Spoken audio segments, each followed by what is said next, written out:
Hi, I'm Sam Blake, and I'm the founder of the Murder One Festival. We are delighted this year, in this strange year of 2020, to be working with the Dublin Book Festival to bring you a boutique selection of events. I do hope you enjoy them.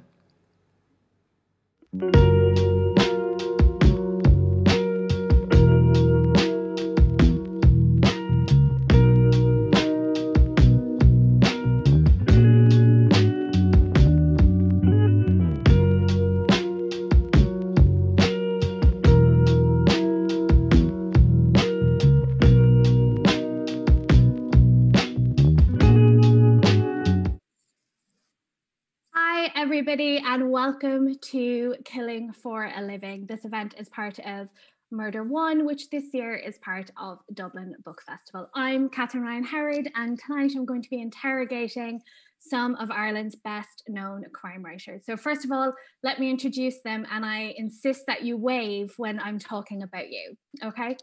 So Jane Casey, yay, is the creator of the best-selling Maeve Kerrigan series, twice a winner of Crime Novel of the Year at the Irish Book Awards. She has also won the Mary Higgins Clark Award and has been shortlisted for a CWA Dagger. Her latest novel is The Cutting Place.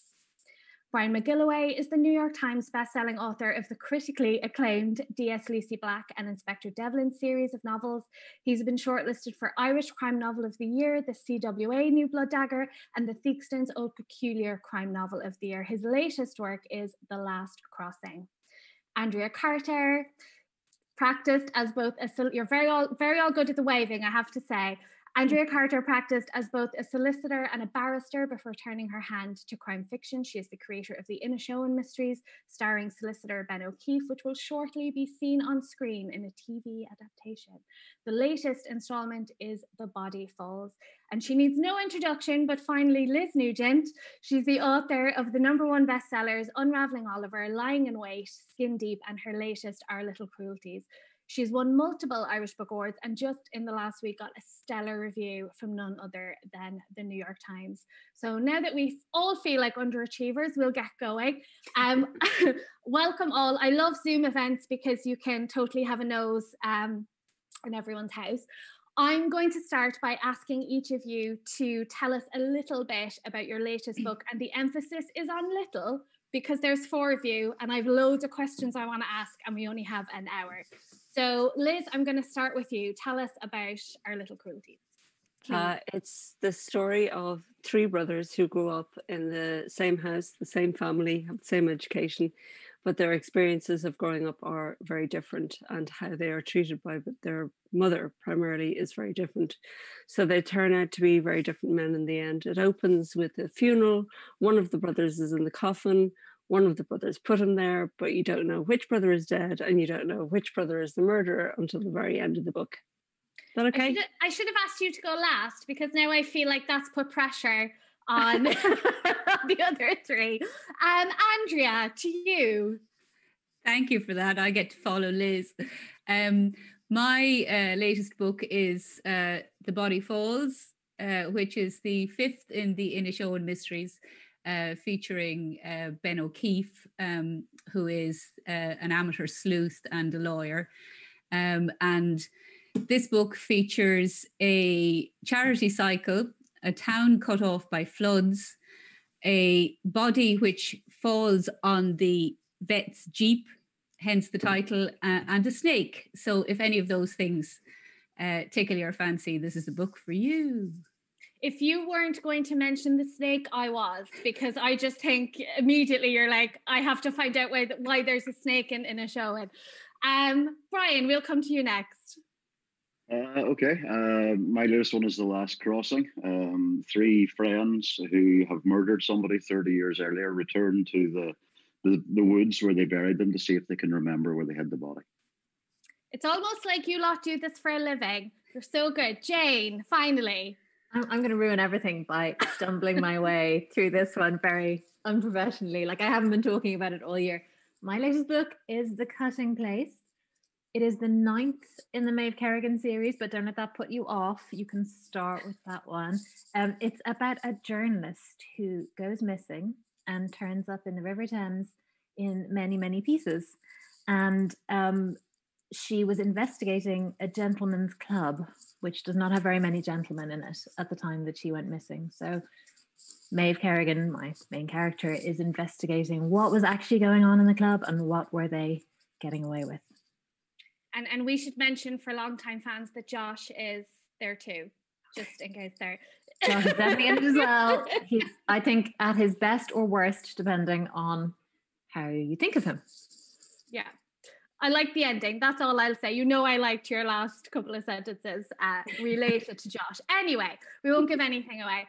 So let's talk about first pages and, you know, the importance of hooking a reader, because I think we all know that everyone's attention span for reading took a bit of a hit really in the last year, and we're facing ever more competition to kind of keep people turning the pages. So I want to know, like, how do you approach that? Is it something you think about? Does it just come naturally in your writing? Is it a first or second draft thing? How much importance do you put on the start of the book? And, you know, just like some of the things you demonstrated there yourselves with the premise. So Andrea, I'm going to come to you first. Tell us about your approach to hooks and first pages. I mean, I think I write a series. So for me, the hook, each individual book in a series has got to stand alone. But there has to be a hook in a series as well, which keeps the reader coming back. So something unresolved, an ongoing arc, you can't, I suppose, you can't have everything resolved at the end of each book. There's got to be something from the past, or so for me, a hook isn't necessarily about the opening page, but about keeping people coming back to read a series and becoming involved in the characters. In terms of my opening pages of this Inishowen mystery are set in Florida, so that's going to confuse people. Or intrigued them. I hope so. Yeah. Brian, you demonstrated a great hook there just in your little teaser, that they come back to see if they can remember where they buried the body. So I think you've already demonstrated you're good at hooks. So talk to us about your approach to, you know, writing that first draft and where you kind of start with the story, please. I suppose this one was a bit different in that it's the first kind of non-police procedural that I've done. And police procedural generally will start with the crime scene. With this one, I wanted to start with the crime. It's not a whodunit. You know from the beginning who did it. The question is why they did it. And I suppose more importantly, the consequences of what they have done. That's really what I was interested in with this. So I begin with the murder, and you see it happening, and you see everybody who's involved in it. And then it's about kind of unraveling what led to it in one direction and kind of what came out of it in the other. And I think that's really the thing I love about a crime novel, is that you have that kind of dual narrative where even in a police procedural, you begin at the end of somebody's story. And the detective, while they're moving the story forward, are constantly looking backwards. And so by the end of the book, you should work out how you got to the beginning of the book, which kind of gives it a circularity. And with this book especially, I kind of tried to do that with that kind of concatenating thing where one chapter ends with a word that starts the next, and the book ends with the line that began the book, and just gives it that kind of shape that all crime novels, I think, have anyway. But this was just a way kind of formalizing it. So the opening of this kind of set the ending of it as well. I generally don't actually think about openings that much. I kind of use them to kind of feel my way into the story myself, just as a tuning fork to kind of work out what I'm doing. But so it's great to hear. Sorry, you said as well, Brian, that you know who the killer is. I wonder, did you find like a different reaction from readers to that? And I'm asking this with an ulterior motive, because my last novel, you know who the killer is, and there was a lot of like, even though I knew who the killer was, as if that was kind of a, you know, we weren't supposed to do that, we weren't supposed to tell them up front. So I wonder, has there been a different reaction to this then? It's hard to tell, because the book came out the first week of lockdown. Right. The entire publishing industry imploded, and every bookshop that was selling it closed down. So are there any readers of it? I'm not even entirely sure I'm about sure that. there are. Yes. There are definitely, yes. Apart from the very kind. We've all read it. Panel. Yeah, exactly. I know. And thank you for that. Yeah, I mean, I suppose people just want, everybody who reads crime, they want the same but different each time. And particularly when you're writing series novels, you're aware of that. And I'm sure Andrea would agree, and Jane, I mean, especially people who've been writing book after book after book featuring the same character. People come back to it and they don't want it to be massively different. Yeah. But at the same time, they want it to be completely different. And that's kind of trying to juggle those two things. So I enjoyed this one just because it was a non-series novel. It was, and I can see kind of why Liz does what she does. Do it. It's lovely to come into a totally different world each time and go, right, now I kind of, this is something new for me too. And Liz, we'll come to you next because you're famous for your first lines. So you definitely do think on some level. I definitely put a lot of work into my opening lines, but it goes back to school days really. We had a visiting theatre company talk to us about, they came and they performed like scenes from Macbeth, and they talked about the opening. And I just remember them saying very distinctly, it opens in the aftermath of a battle, like something huge has just happened. And these three witches are there talking about the fate of Macbeth. And so in almost every book that I have written, I start in the aftermath of something, some huge event, some huge incident has just happened. And what I can do in the first page is show you by their actions what kind of people we're dealing with, because it's how these characters react or respond to usually the murder or the death or the beating or the whatever all the fun stuff, the happy stuff. It's how they react to it that betrays their character. So you have a good idea from page one what kind of person you're dealing with. And they're usually pretty horrible. In your novels, no. Yeah. I think that's really like good advice for anyone who's looking to write crime novels, is to, you're skipping all the preamble. I remember doing a screenwriting course that said, arrive as late as you can and leave as early. And I think that's what you're doing. You're forgetting the preamble. You're coming straight in and saying, this is what's happened. And I did that same writing course. Was it Mary Kate and Rachel? Yes. Did the same one. I'm wondering if my editor did the same writing course, because I've written. We've all done the same. I have written a prologue in every book I've had published, and each time it has been removed by my editor. I like a prologue too, but let me tell you, I never write prologue because I know what will happen. I just see. I'll try. I'll just call it chapter 1 in future. I don't even put anything. I just start with the first sentence, and I always get away with it. Jane, what about you? Because you are also a series writer. Although, am I right in thinking there's a standalone on the way? There is indeed. Am I allowed to say that, or is that a secret that I've just... Okay. No, there's a standalone coming in May next year. But I will talk about the series because I think that's kind of more typical. Like as Liz was saying and as Brian was saying, like you come in a police procedural, especially after something terrible has happened.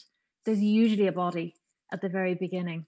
And I do try and vary the beginnings, because I think, especially if somebody's reading a series book after book after book, you want to kind of come in at a different point in the narrative. And I get bored as well. So I kind of want to have them reacting slightly differently. And I wrote one, I've had 2 different editors for the Maeve Kerrigan series. And one that I wrote for the first editor was The Kill. And it begins at a wedding. And the whole team, the murder investigation team, is at this wedding. And there's a really long chapter where they're kind of stepping around one another, and Maeve and Derwent dance with one another, and it all gets a bit like surprisingly awkward for the 2 of them. And then they have to go off and investigate this crime that has happened because they are on call. So I thought it was kind of a different way of beginning. And my current editor took me to one side at one stage and she said, I would never have let you start that book that way. I would have made you take that out completely. That's not how that book should have started. And I was like, oh, okay, well, that's interesting to know. But I probably get more people talking about that scene with the two of them dancing than any other opening, no matter how shocking it is, from any of the other books. Like you can never tell what is going to strike a chord with the readers, basically. And so it was a real rule breaker thing to do, to start a crime novel without a crime and to have it kind of focus on the people instead. But I really enjoyed it. So sometimes I think you have to break the rules and you have to just kind of say, look, this will hook the readers in a different way. But I'm also very partial to a shocking opening. And indeed, The Cutting Place does open with someone finding a hand. So I haven't gone soft. There's no one dancing at a wedding at the start of The Cutting Place. There certainly is not. No dancing. Brian, you touched on it there a bit earlier, the difference between series and standalones. I'm strictly like a standalone girl. I love reading series, but I can't see myself ever writing one. So like what's the attraction? Do you have a preference? Are you ready now to go back to a series after your standalone? How do you feel about the difference between the two? Yeah, well, actually, the next book, my next book's out in March, and it's a Devlin, which is the first I've done in about 8 years. So, yeah, I mean, I suppose I come into crime as a series reader. So reading people like Ian Rankin and Colin Dexter and Michael Connolly. And for me, the appeal of a series is that sense of meeting an old friend. Or re-meeting an old friend every year and getting to spend time in the company of a character that you like. And that's why I kind of love reading them. And that's why I enjoy writing them. But a bit like Jane kind of said, I think we all possibly have quite a low boredom threshold. And I got about 4 books into the Devlin series and went, no, I need to do something else. And then I wrote some of the Lucy books. And then I got 4 books into it and went, no, I need to write something else. And did The Last Crossing. And now I'm kind of ready to go back to Devlin. The appeal of a series is that you have everything ready-made in terms of the world. The drawback with a series is that every decision you make, you then have to live with for the rest of the series and for every book that comes after it. And you have to remember everything. And so in the first book, we were just married, we had kids, kind of young children. So Devlin had 2 young children. And by book 3 or book 4, I was still writing his son sitting on the rug with a Farley's rusk, waving it at him when he came in from work. Somebody said to me, who read the first draft, went, is he not like 6 now? He's a bit old to be sitting with no teeth eating Farley's rusks. And it's that kind of having to go back and remember what age everybody is, and names especially. I've lost track of the number of copy editors have gone, you have a character in that book who has 5 different names. Will you pick one and stick with it? And different spellings of the names. So it's the practical stuff, actually, that I really struggle with. And it's just memory or senior moments or whatever, I don't know, but now I kind of like both, and particularly with the first Lucy book, I wrote it as a standalone and then finished it and realized that I wanted to know more about her and about her story. So it wasn't a conscious decision, it was just when I finished it I felt that's not complete yet. Yeah. You can just see over my shoulder here above the typewriter I have a framed print of The Garden of Earthly Delights by Hieronymus Bosch, because Harry is a real person to me, and that's a plot point in my favourite Michael Connolly novel, A Darkness More Than Night. I love him. But enough about my possibly inappropriate love for Michael Connolly and fictional people. Andy, we'll come to you next. You are on the 5th book. Yes. In the Inishowen series. So why did you choose to write a series, or did you? Was that just sort of a natural thing that happened? It sort of happened organically, really. I didn't really know I was writing a crime novel, like a lot of people, and I know Liz was similar. Yeah, we're going to talk about that in a minute. So yeah, okay, I won't answer that question before I've been asked it. I had written 1.5 books by the time I got published. So it was I had an odd kind of way of putting together my first couple of books. My first book was Treacherous Strand, which ended up being the second book that was published. And it was the second book that I wrote, which was Death at Whitewater Church, that seemed to be good enough to get me an agent and a publisher. And so I had this not very satisfactory first book that I had written that I was then able to, with the same characters, that I was then able to sort of edit and very quickly produce book number 2. So I didn't have the book number 2, the second book syndrome. I was lucky there. How nice for you, Andrea. Very nice, yes. However, book number 3 was hell. I can tell you that much. It was really, really hard to do that because I didn't have another one in my pocket. So yeah, very similarly to Brian, though, I have reached a point after 5 books, even though there is a bit of a cliffhanger at the end of this 5th book that will require me to write a 6th one at some point.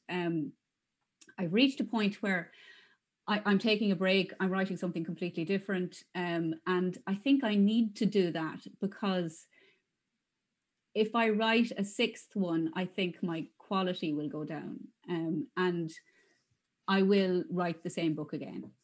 I will write an echo of something I've written in the past. And I realized when I was writing this fifth book I found difficult to write. I'm happy with it, but I found it difficult to write. I found myself writing scenes and thinking, this is a very easy scene to write. Why is this scene so easy? And thinking, yes, it's because exactly like a scene I wrote in book 2, and I don't want that to start happening, It is lovely. I enjoy, if I'm ready to write another Inishowen book, I enjoy starting a new book, walking back down the street of Glendara, shaking hands with all my characters, finding out what they've been up to in the meantime. And if that is happening, then it's working. And I'm excited to be there again and meeting old friends, as Brian says. But if it's hard work, then I need to pull back from it and take a break. And so I'm doing that now. So I'm writing something completely different now. Sorry, that was a very long answer. You told us. That's totally fine. That's totally fine. And sort of, coming on from that, Jane, do you ever feel like I never want to meet these people again? And if one more person says to me, I can't wait for the next, do you ever feel constrained by this world that you've created that so many people want to spend more time in? I don't want to sound like a goody two shoes, but I feel so lucky. I really do, because I get to write these characters who I really enjoy writing. I think because they have a good sense of humor, like a lot of the characters in it are quite fun to write. So I'm not bored of, I can get bored with setting it up, but I'm not bored with the characters. And I think that really helps because I love going back to them. And I've just been writing this standalone. And I would love to say it was an amazing experience and a wonderful break and everything else. But I mean, and Jane, you've just frozen a little bit there. So I missed my, happy to be diving back. We can hear you. Okay, what we'll do is we'll move on. Liz, I'm going to start with you on the next question. And It's almost 8:30, so it's controversy o'clock. We're gonna talk about something a little bit controversial. Not really, because it's just something interesting. I think that, crime is the most popular genre. In 2018, it overtook sales of what we call general fiction for the first time, which includes literary fiction. And we get a lot of tourists in that, we have celebrities who are famous for other things who decide to write a crime novel, or we have authors who were writing in other genres and come play with us because we're the best and we're the most fun ones. But oftentimes you get this weird thing where, they'll write a crime novel and then, to their publicist's horror, will run around and tell everyone, oh, I never read crime before I wrote this. And that's such a strange, that's like a different planet to me, because I write in this genre because it's what I absolutely love and have done since I was way too young to be reading this genre. And Liz, I know you didn't sit down. Jane is back. Hello. I know you didn't sit down to write. That's okay. You didn't sit down to write a crime novel. Like you just sat down to write Unraveling Oliver, and later kind of was told that that's what it was, and then discovered a love of crime fiction. But I suppose my question, I'm going to put this to all of you so you can be thinking about it while Liz sets us off, is do you think it's important to be familiar with the genre you're writing in? And if so, why? And if you're not at all, does that have benefits, or, how do you feel? So Liz, off you go. It's a tough question to answer because I was one of those who I didn't go around boasting about the fact that I never read crime, but the fact is I hadn't read a lot of crime, in fact very little, and because I had sort of been conditioned to read literary fiction by teachers in school, and the books that would have been in my house, and so when I went to write a book, I just wrote the book that was in me. Genre didn't cross my mind.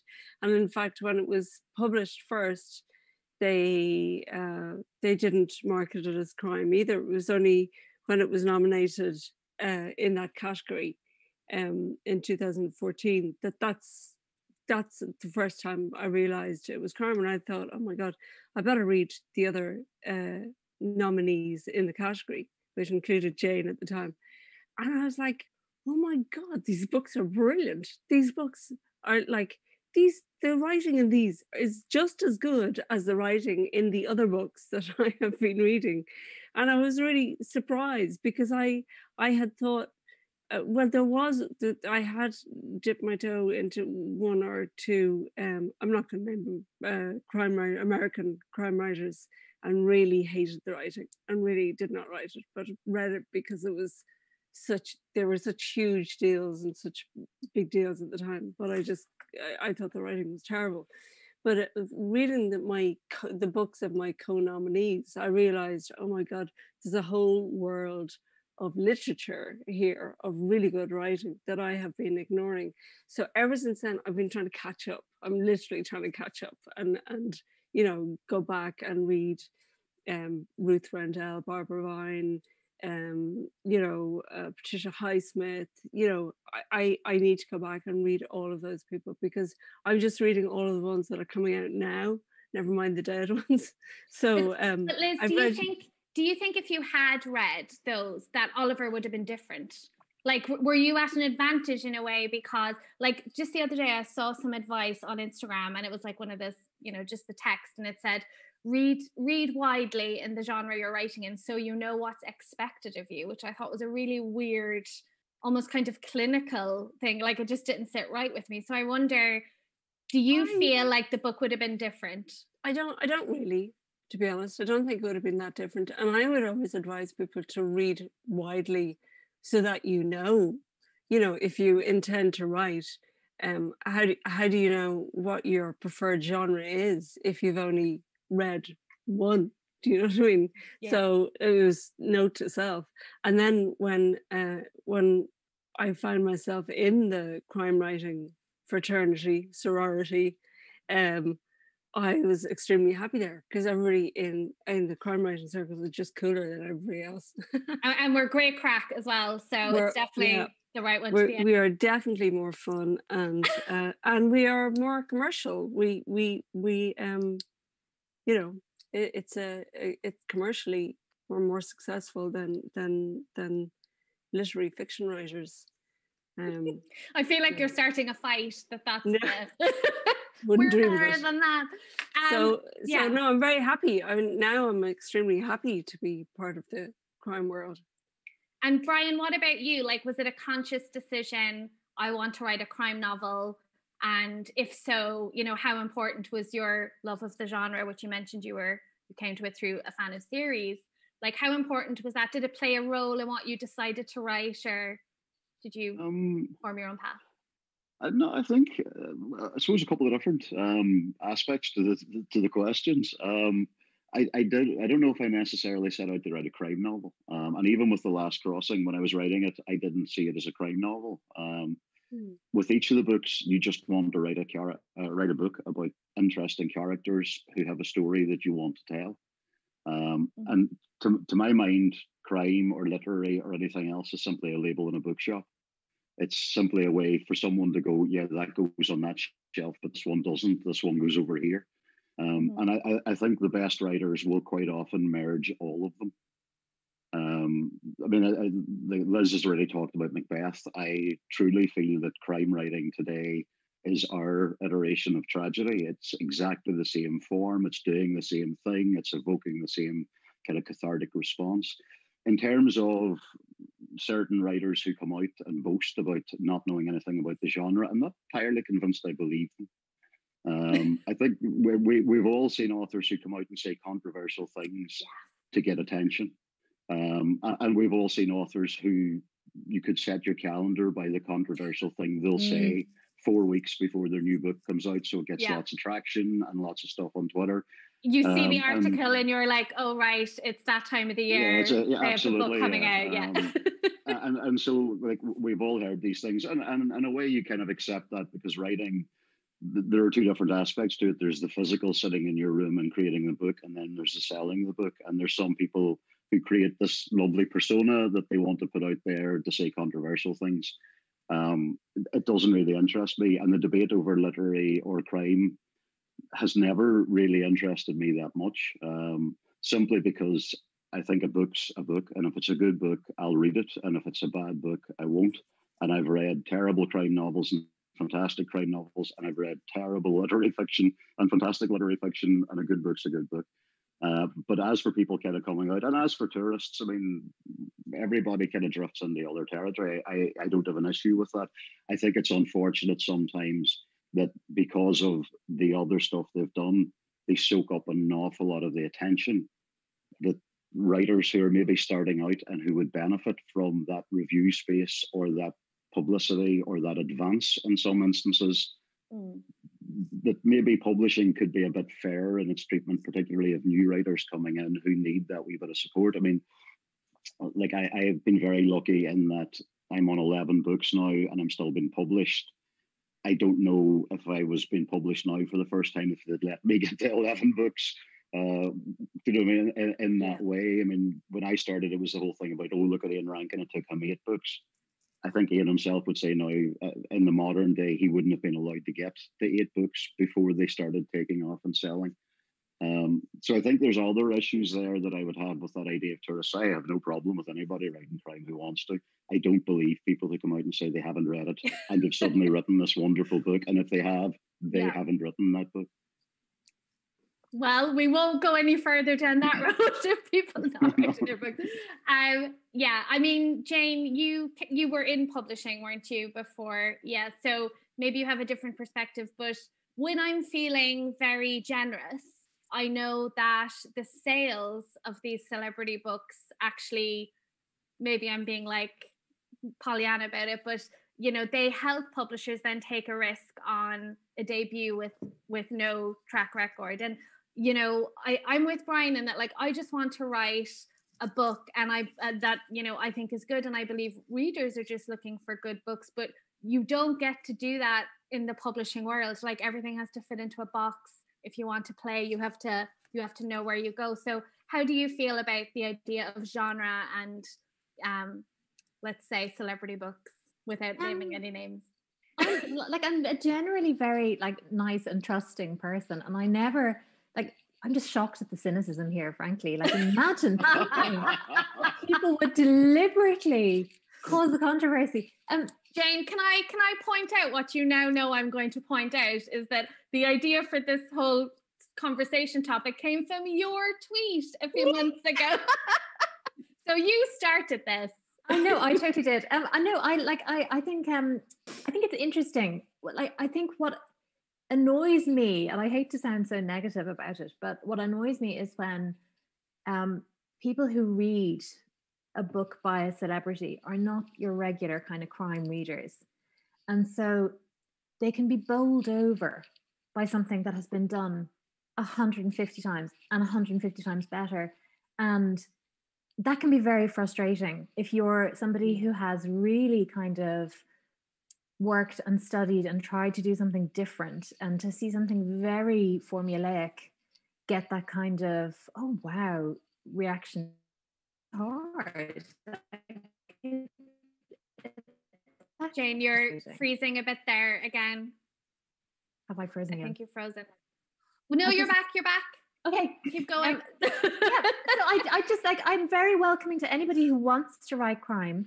I think it's courteous to read around the genre, even if you don't do it after you've written your book. And I love seeing people recommending other crime writers. And that to me, like if you're somebody with a big reputation and you can speak about other people's work, you should. That's how you pay back. And that's how you get kind of to be part of the community. And it is a lovely community. It's a very close-knit, small world. So yeah, I think happy to have them as long as they behave. What a great note. I think we leave that question there. Unless Andrea, you've anything, you were nodding a bit there when Jane was talking. Yeah, I think Jane's hit the nail on the head there. I think it's about courtesy. You know, I mean, similarly, I don't mind tourists as long as they respect the country they're visiting, respect the natives. Don't just come in and steal all their valuables and then leave. You know, so right. My view is a bit of respect. That's all. Fabulous. I love the way we've been able to walk a tightrope there of having an interesting discussion with no lasting consequences. Talking about the genre, like why crime? You know, why do we repeatedly return to crime novels? Just presuming for a second we are making the decision to write them, and you know we know that's what they are. Do you think you'd ever write in another genre? Liz, I'll come to you first. Yeah, definitely. I mean, I've written a comedy play which will probably now never see the light of day because theatres are shutting their doors and may never open them again. But I've written a play which is it's verging on farce. It's like it's a comedy drama. So yeah, I couldn't have done it in a book. I wouldn't have been allowed to do it in a book. My publishers would not have allowed me to break out of my genre because, you know, Liz Nugent is a certain type of book with sinister, dark characters. And she doesn't now have written a slapstick play just because I could, because I finally had the opportunity to write something that, you know, had been sort of at the back of my mind for a while, but I couldn't ever write it as a book. So I got to write it as a play. But as I say, it'll probably never see the light of day now. I don't know. I'm hanging out like with all this vaccine talk. My sister's getting married in October, so my family is obsessed with the vaccine and when exactly it will be available. So we're saying September at the moment. We're fingers crossed. Brian, what about you? Is there a surprise book coming down the line? Maybe an idea you've heaping in the back of your head? I don't know. Yeah, I mean, certainly there's no reason why I wouldn't. And as I say, with The Last Crossing, I kind of felt like I was to an extent. And Brian, can I ask, like, at what point someone, presumably it wasn't you, said, this is a crime novel, Brian, and we're going to publish it as such? Well, I mean, I think part of it is because, as Liz has alluded to, your publishers will look at you as a certain type of writer. And when you're an Irish crime writer, they look at you as a certain type of writer again, and you only do kind of Irish crime kind of panels and stuff. With this one, it was the hardest book that I had in terms of getting published. It was the easiest I had in terms of writing. I loved writing it. I wrote the first third of it, shared it with some people who straight away said, no, you shouldn't write that. You need to stop writing about Northern Ireland. Nobody's interested. Nobody cares.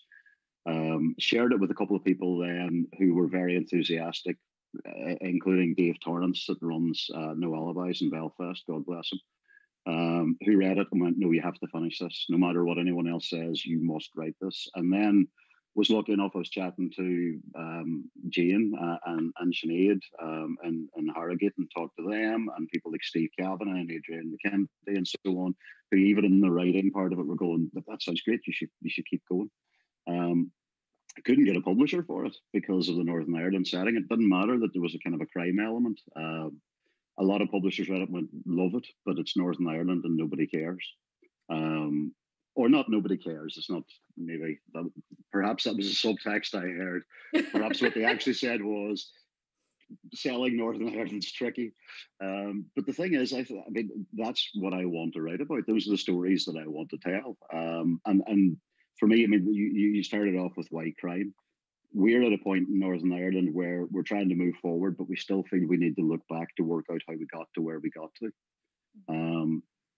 And we don't have a truth commission, and we're not going to have a truth commission. And we've heard this week that the government aren't going to have an inquest into the Finucane killing. And there are so many untold stories and unresolved stories that it's no surprise that so many of us coming from the north especially have felt drawn to the crime genre, because as I said earlier, crime is about moving forward but looking back and trying to learn what got us to the point where we started from.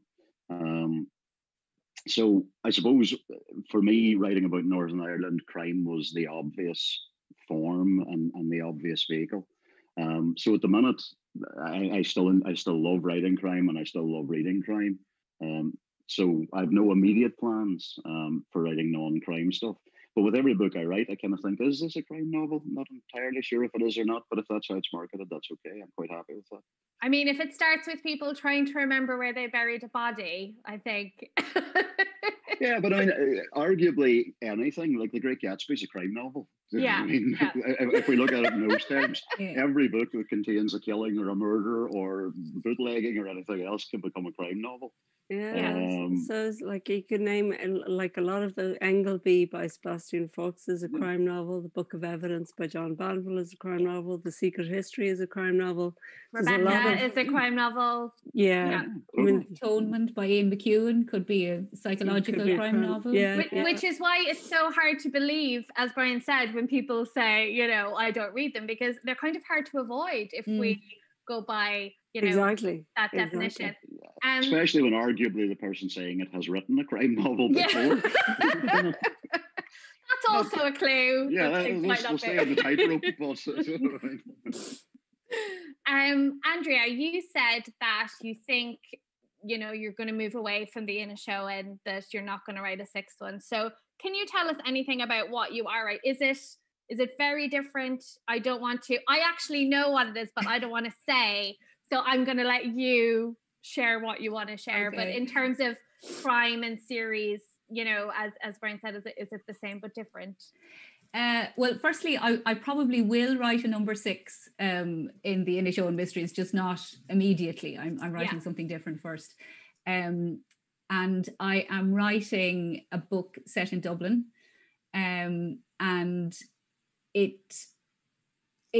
it is a crime novel. I mean, I tried a previous novel this year, in fact, and it wasn't a crime novel. And I failed with it, to be honest with you. You know, it's the first. I don't have a novel in a drawer. A lot of people have written 3 or 4 novels before they get published, and I never had that experience. So it was a real jolt to discover that my novel in a drawer appeared at number 6, and it just didn't work. It just didn't work for me.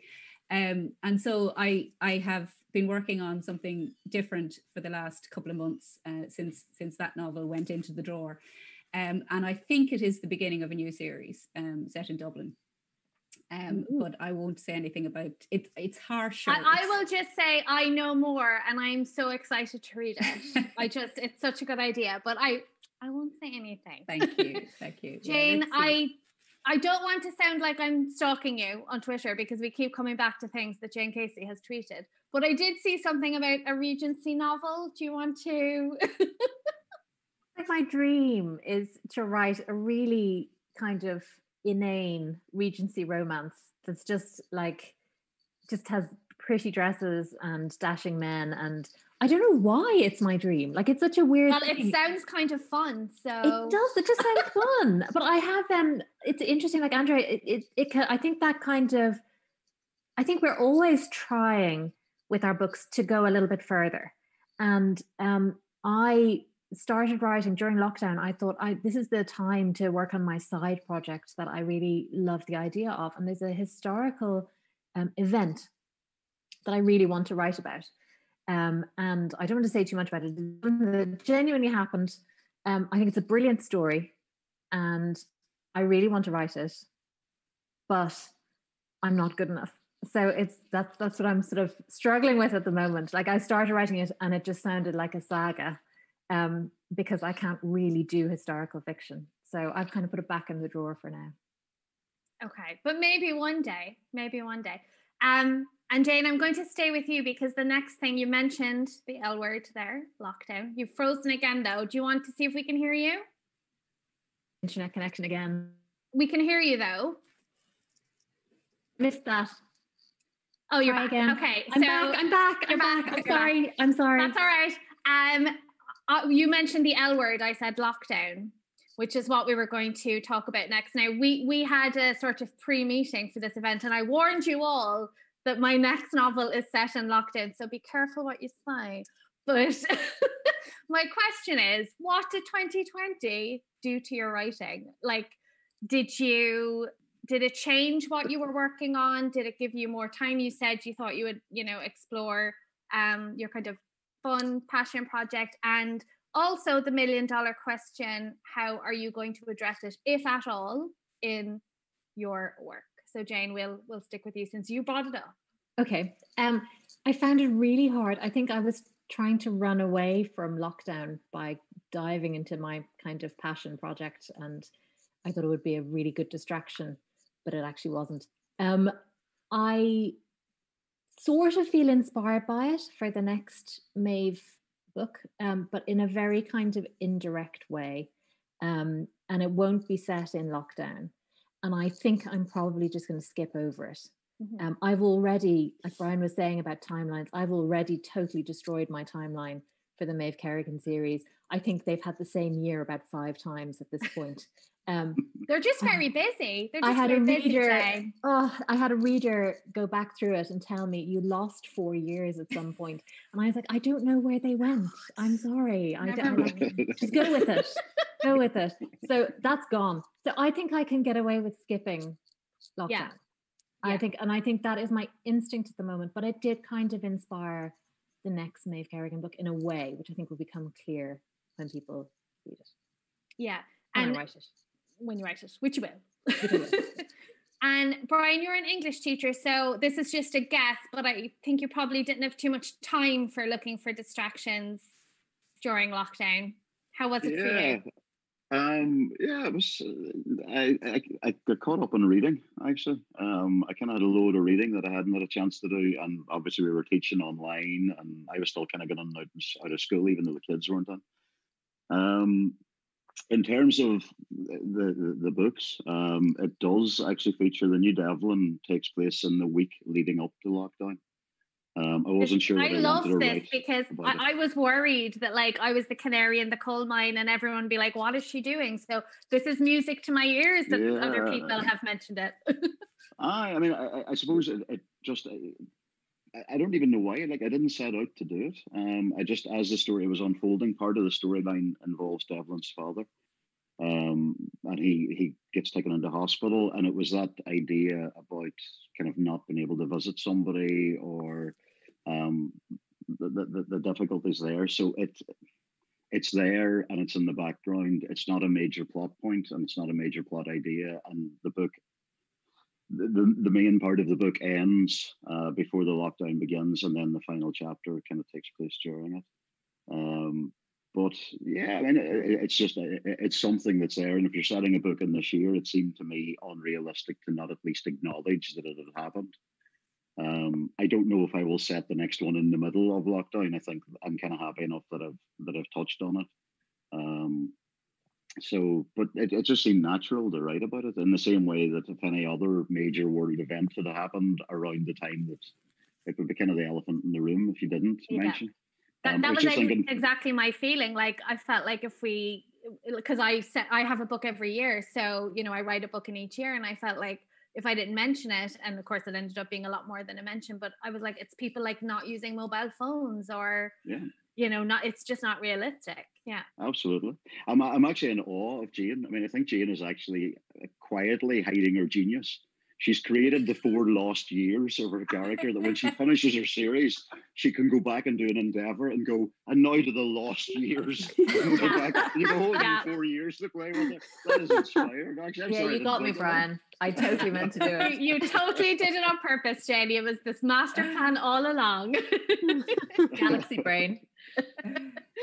Andrea, what do you think about lockdown? Because I thought it was kind of funny that back at the start of it, when we were all under the naive impression that it was going to be over in a matter of weeks, that some writers were sort of furiously updating books that were about to go to print, and others were saying, no one's going to want to read about this, I'm never mentioning again, never want to hear about it. But I think, it's the biggest world event in living memory. So do you think you will write about it, and how did it affect your writing this year? The book that I started writing in sort of April, May, I sort of started when I'd given up on the other book, I started writing this new book set in Dublin. I conveniently chose to set it in 2019, and I didn't know at that point how long lockdown was going to last. But in fact, it has been the most gorgeous refuge for me. So it's set in Dublin. I live in Dublin at the moment, and I can do all of the things in the book that I can't do in real life. So I have so many scenes set in Grogan's pub. I have scenes set in, underground clubs, which I would normally never go to. So I'm doing all of the things that I can't do, and it's so it's become a kind of a refuge for me. And I think it will stay that way. It's a gritty sort of urban story, and so it needs people, and it needs uncomfortable, crowded situations. And I think I'd have to scrap it again and start a third book in the same year, and I couldn't face doing that. So it's set in 2019, and it's been my refuge, and I've really enjoyed writing it as a result. And Liz, what about you? Do you think we're going to see a rash of lockdown novels, and will one of them be by Liz Nugent? No. Okay, moving on. I'm writing one at the moment that starts in 2017.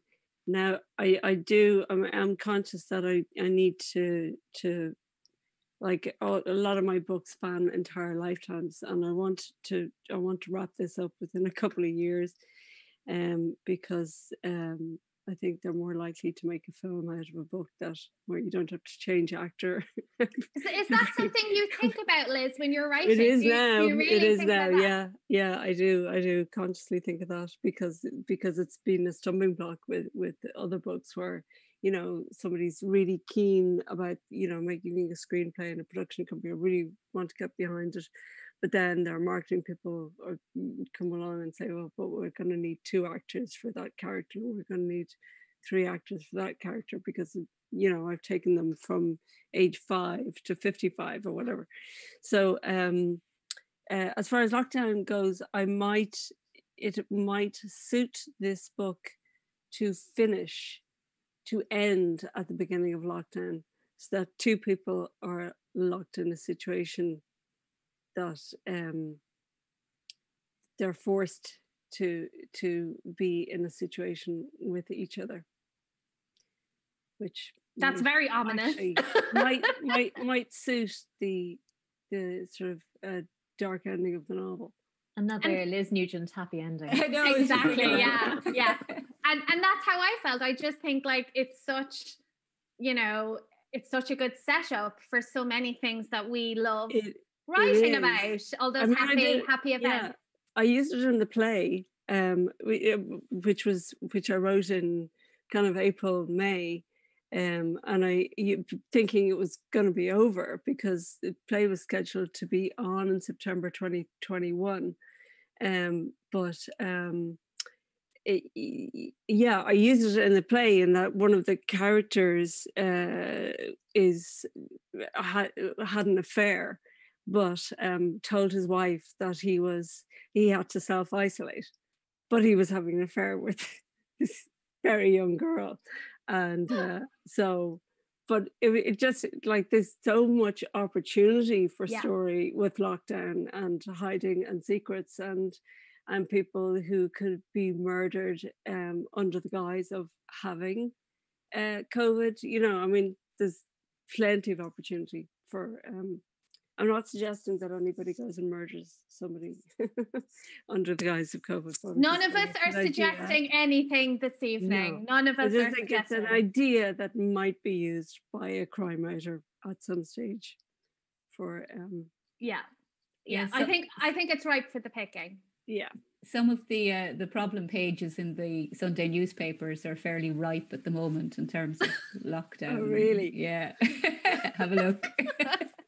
Ooh, I must go. We're almost out of time. I do think we've done a great job of staying on time because those were my questions. But I did ask each of you to have a crime novel that if you were going to give this Christmas, Liz, I'll cut you off. I will cut you off. That was very sneaky of you. You have to pick something else. So what I'm looking for, because we've only a couple of minutes, is the title, the author, and one sentence about why. So Liz, what is your actual book? You're not like... Honestly, I honestly chose this because I think The Nothing Man by you, Catherine Reinhard, is one of the most original books that was written, crime novels that was written this year. It's extremely clever. It's extremely witty. It's set in Cork. We don't have enough novels set in Cork, and it's just so clever and intriguing and entertaining and dark and gritty. All right, I'm cutting you off. I loved it. I absolutely loved it. So there you go. Thank you so much. That was way more than a sentence. Brian, we'll come to you. What's your recommended crime read? Well, it depends. In terms of one that came out this year, I would probably be recommending Steve Kavanagh's 50/50. Steve has just taken the legal thriller and made it completely his own. In terms of my own Christmas reading that I would be encouraging people at the start of the new year, Claire Allen has a new one coming out that's set in Derry at Halloween. Derry has the best Halloween festival in the world, according to USA Today. And Claire set a crime novel during it, which is just fantastic. And Sharon Dempsey, who's another Northern Irish writer, has a new book coming out at the start of the year as well. Sharon's first one, Little Bird, was superb. This one's going to be as well, I would imagine. So that's my Christmas reading coming up. And I will then be recommending it on, I'm sure, to people in January. Great. Jane? Well, mine is one for your book tokens that you get given by your auntie for Christmas. Girl A by Abigail Dean, which is coming out in January. It is. Is that a finished copy, Jane? Because I think I'm in the back. No, it's a swanky proof. Oh, okay. I didn't get a swanky Very proof. swanky proof. Yeah. It's a numbered proof, guys. What they didn't send me one of those. But I would say if you're buying before Christmas, I would definitely say The Nothing Man. Listen, stop it. Go back to it was the best. Okay. It was such a fantastic book. This is terrible. I loved it. Okay, Andrea, if you say The Nothing Man, I'm cancelling our lunch that we're having next week. So what is your your crime novel? Well, this year I really enjoyed Chris Whittaker's We Begin at the End. I love It's really good.